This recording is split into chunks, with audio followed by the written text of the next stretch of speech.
Yes, all right. Welcome back to Kosi's Arsenal podcast. My name is Kosi. Hello, everybody. How are you guys doing?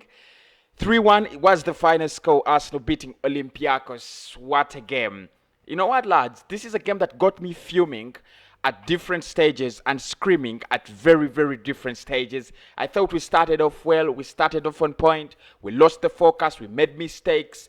And we regained focus in the same game.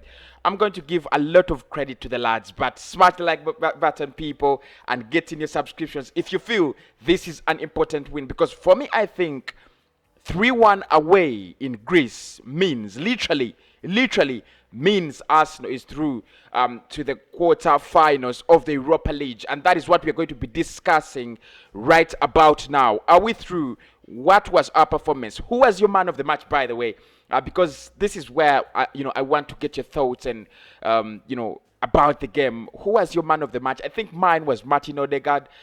He was just brilliant. He scored his first goal for Arsenal, and I think it's a big milestone for him as a player. Very big milestone for him as a player.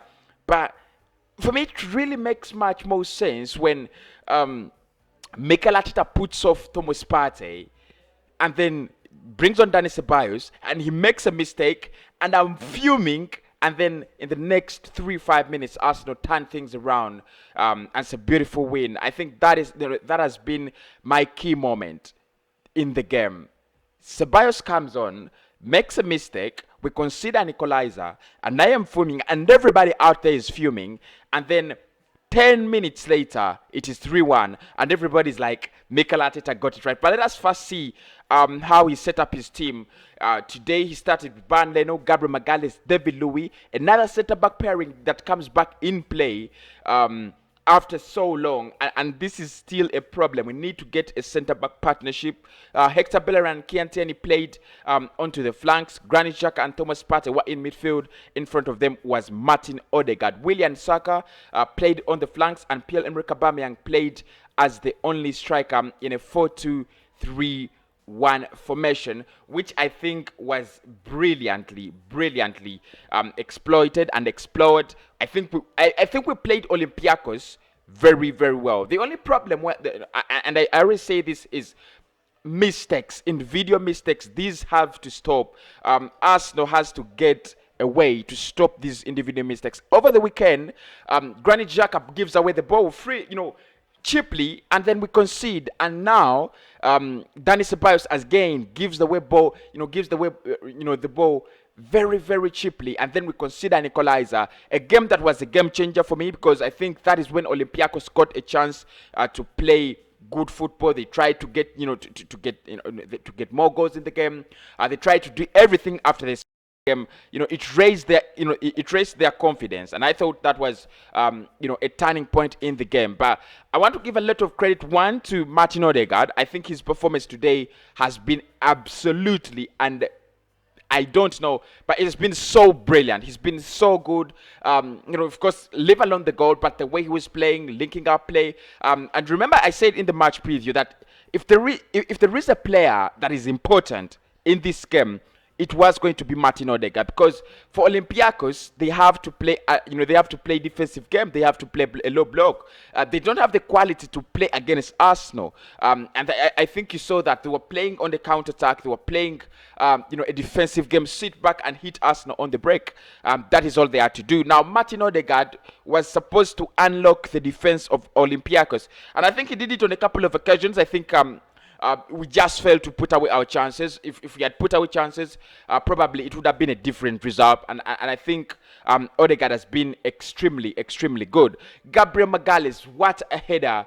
Talk about it. There are times when, I think he's our top scoring, defender. There is no other defender that has more goals than him this season. I think he has 3, 2 in the league, 1 in the Europa League. But look at how he goes into the air, and I thought he was going to be disallowed because it looked like he was jumping onto an Olympiakos player.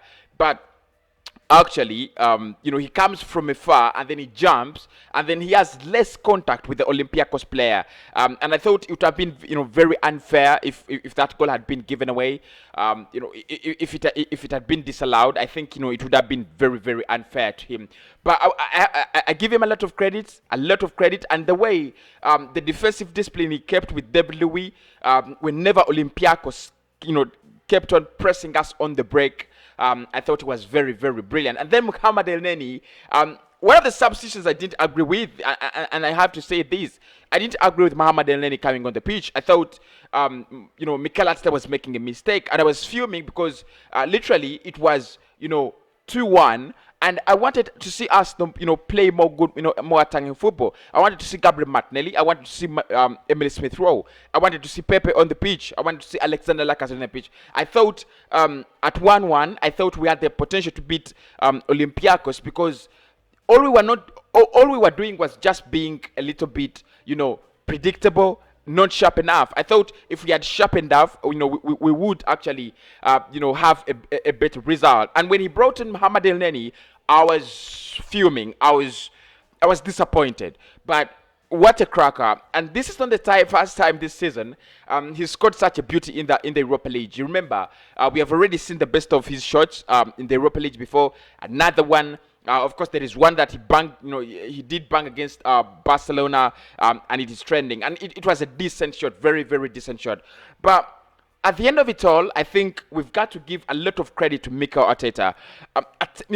On many occasions, he disappoints the critics. One of the critics is me, and at times many times actually, he disappoints us because at times you want to pick on him. At times you think he's making things go wrong, but then all of a sudden you think you see and things actually come out the right way. Things actually manifest the right way for him, and I'm going to give him a lot of credit in this one.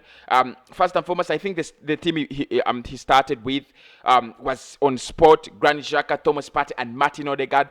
That was my prediction. Start with that. To press them, score and score before they score, let them panic, and I think that was good. I think we did it brilliantly well.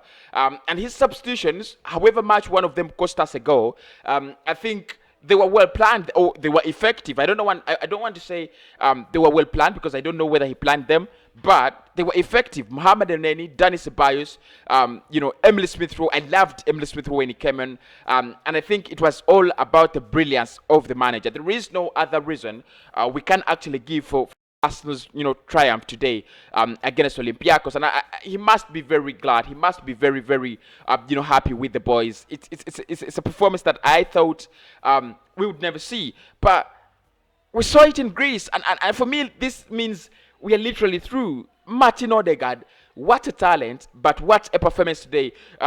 Tell me if you think Martin Odegaard's performance today was his best, because for me I think it was. Tell me what you think about that. I think his performance today was his best ever since he joined Arsenal. I've not seen him play as good as that.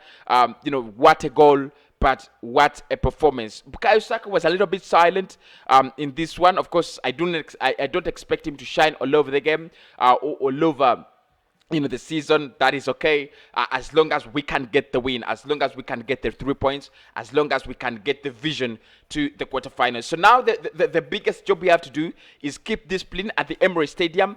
Can we do that? If we do not do that, then I'm going to be a little bit more more disappointed, because we've got to keep discipline. Even if we lose 2-0, we are going through. Even if all we have to do at the Emirates Stadium is to win 1-0, 2-1, 3-2. I don't want us to lose at the Emirates Stadium. It will, it will, reduce our levels of confidence. But if look, literally, the results mean that even if we lose 3-2, we still go through. And for me, that is it. We've just, we just have to use the advantage. It's a big advantage, and it means a lot. And I think this is where United are going to be in a cornerstone, because one, they drew at home at the Old Trafford with the AC Milan it was 1-1. And now that means AC Milan has an away goal. So if they fail to score against AC Milan in Italy, they are through. They are out. And for me, the truth is, I want Manchester United to be out. I think we can beat AC Milan. We can fight AC Milan. But United is so good for us this season. I don't want to meet them again. But that is my match reaction, by the way. What is your reaction, and who was your man of the match? Smash the like button, people. And I'll speak to you in the player ratings and the 5 things I think why we beat Olympiakos.